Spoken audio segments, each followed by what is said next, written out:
All right, welcome everyone. Let's dive into something really quite fascinating today. Honey. You know, that golden stuff we all know. But we're going deeper.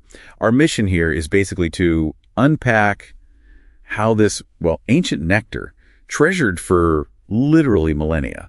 Thousands of years. Exactly how it's now really being backed up, validated by modern science. It really is amazing. When you look back, humanity's connection with honey, it goes back something like 9,000 years. It's incredible. 8,000, wow. Yeah. And ancient civilizations like the Egyptians, they weren't just eating it. They used it for, all sorts of things. Mummification, even as a kind of currency. Mummification. Seriously.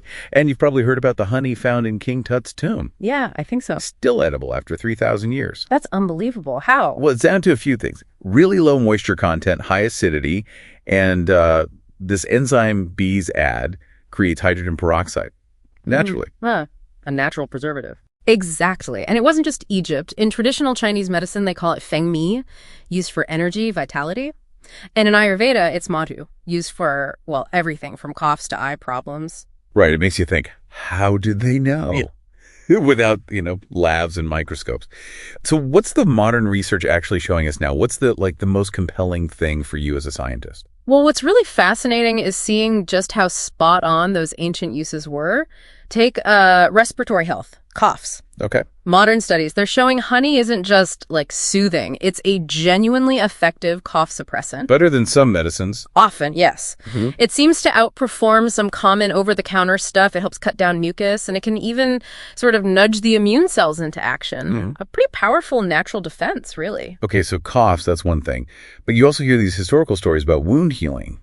Is science backing that up too? And how does it work on a cut? Oh, absolutely. The wound healing evidence is, it's really strong. Honey is powerfully antibacterial. Right. Even against some really tough bugs, antibiotic resistant ones.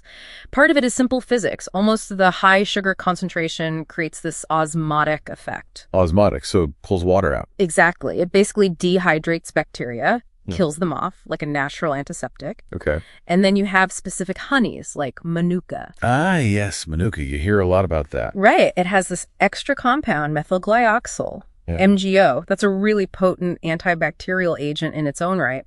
Plus, honey's natural acidity helps healing, and it's anti-inflammatory, so it reduces swelling, helps tissue repair. This is doing a lot of things at once there. Precisely. But it sounds like the benefits go beyond just, cuts and coughs. Research suggests it impacts the whole body. What's the bigger picture? Yeah, this is where it gets into honey acting as an immunomodulator. Immunomodulator, meaning it doesn't just blindly boost your immune system. It helps balance it, fine-tune it, like a conductor leading an orchestra. It stimulates certain immune cells, but it also encourages the production of your body's own natural antibiotics, these little things called antimicrobial peptides. Our own internal defenders. Kind of, yeah. They're crucial for fighting infections. So it suggests this more subtle interaction. It might even help with chronic inflammation issues. And we shouldn't forget the basics. Honey is packed with nutrients, amino acids, vitamins, minerals, loads of antioxidants like flavonoids. All that contributes to fighting inflammation and oxidative stress throughout the body, protecting your cells. It really does sound incredibly beneficial, almost too beneficial. Are there times we shouldn't use it? Any cautions? Yes. Absolutely. That's a really crucial point to make. While honey is amazing, there is one absolute no-go. Never give honey to infants under 1 year old. Okay, under 1. Why is that?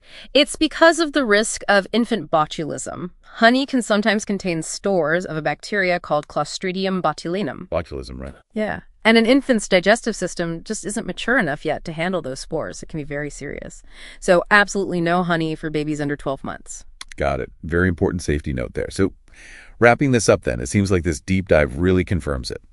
Honey's ancient reputation for coughs, for wounds, for general well-being, it's not just folklore. Not at all. It's strongly supported by modern science, from its complex nutritional makeup to its powerful antibacterial action like that MgO. Right, and the immunomodulatory effects. And those effects, yeah.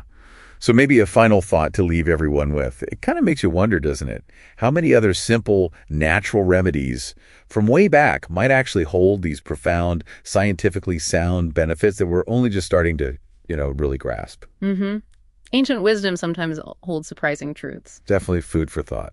How much is still out there, just waiting for us to rediscover it with our modern tools?